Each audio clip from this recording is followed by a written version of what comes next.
There's a particular tradition in Christian culture, especially Western Christian culture, where people consume suffering as a moral exercise. Christ on the cross, Saint Sebastian pierced with arrows, the massacre of innocents. For centuries, Christian art trained audiences to look at images of pain, feel compassion, and understand that feeling as spiritually meaningful. False Holocaust testimony adapted this tradition for the 20th century. It's worth noting here that Wilkomersky was Protestant Swiss, De Fonseca was Belgian Catholic, Wilson was Protestant American. 3 of the 4 major fake Holocaust memoirists we've discussed here were Christians fabricating Jewish suffering, and you can see the through line to Christian art in them. It's not how a lot of post-Holocaust Jewish theology approaches the Shoah.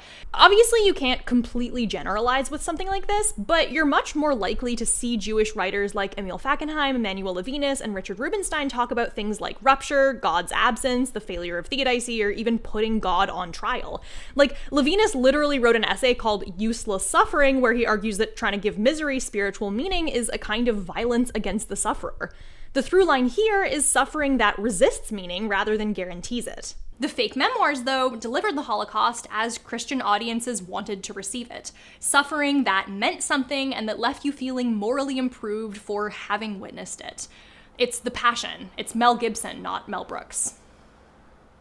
Real testimony, of course, can be healing. It can be politically galvanizing. It can be essential to historical memory. The problem is the media apparatus that selects, edits, and packages certain stories in certain ways. The production choices that transform testimony into something else. Anne Rothy points out that when Oprah visited Auschwitz, the episode didn't provide historical context or political analysis. Instead, it used her trademark therapeutic language. The space where education or action might go was filled with inspiration.